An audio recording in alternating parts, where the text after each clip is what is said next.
Proponents of democracy around the world mourned as they bid farewell to former Czech President Vaclav Havel. Havel helped lead the overthrow of communism and became president of Czechoslovakia after the Velvet Revolution of 1989. He passed away due to a long illness that he had to endure since his time in prison. The National Endowment for Democracy honors the life of humanitarian and former Czech President Vaclav Havel, who was a dissident during the communist era. Over 200 people attended the event, paying tribute to the world leader.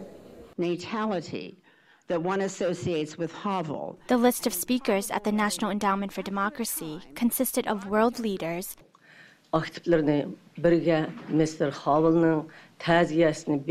admirers, for he also reminded us that the great power of a democracy and a democratic imagination does not come from a gun. And friends, including former U.S. Secretary of State Madeleine Albright. Albright recalls the humble leader Havel, who had always defended human rights for all, including Burma's opposition leader Aung San Suu Kyi. The best way for us to honor his memory is to carry on with his work. And I know from conversations in the past year that Havel was profoundly encouraged by the Arab Spring and by the promising, albeit fragile, developments in Burma, where he cared deeply about the success and well-being of Aung San Suu Kyi. And I must say that one of the great privileges of my life was to carry messages in peculiar ways between the two of them.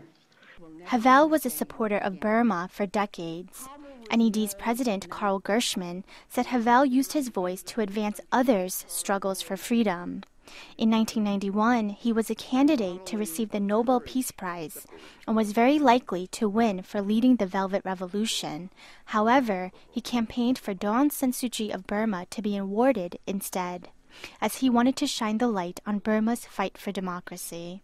And he made a decision. I don't need the Nobel Peace Prize. She needs the Nobel Peace Prize. And so he mobilized international support to get her the prize. He led the campaign for her to get the prize. And again, he did that with Liu Xiaobo in 2010. He really believed that you have to, he believed what Aung San Suu Kyi believes very deeply. He used his freedom to help hers. She said once, please use your freedom to help ours. He did that. When he was a dissident, he obviously fought for his own freedom, even though he had universal values. But once he succeeded, once he got the position of the president, he believed that it was his obligation to use his freedom to support people like Aung San Suu Kyi and Liu Xiaobo. The Lady of Burma, Aung San Suu Kyi, had her own special message for her friend and prominent leader, Vaclav Havel. How shall I begin paying tribute to a man like Vaclav Havel? He was a good friend. It's very, very difficult to pay adequate tribute to good friends. He was not only a good friend of Burma, he was a good friend of peoples all over the world who longed for freedom, who longed to lead their own lives in peace and security. He asked what help he could give. He continues to help us and will always continue to help us by the very fact that such a man as Vaclav Havel lived.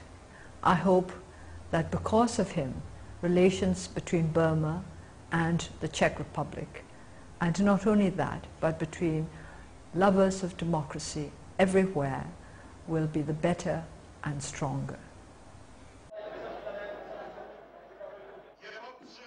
Havel gave visibility to people struggling to fight for freedom around the world, and the National Endowment for Democracy held a memorable ceremony paying respect to the famous dissident. Kay Lin, Voice of America, National Endowment for Democracy, Washington.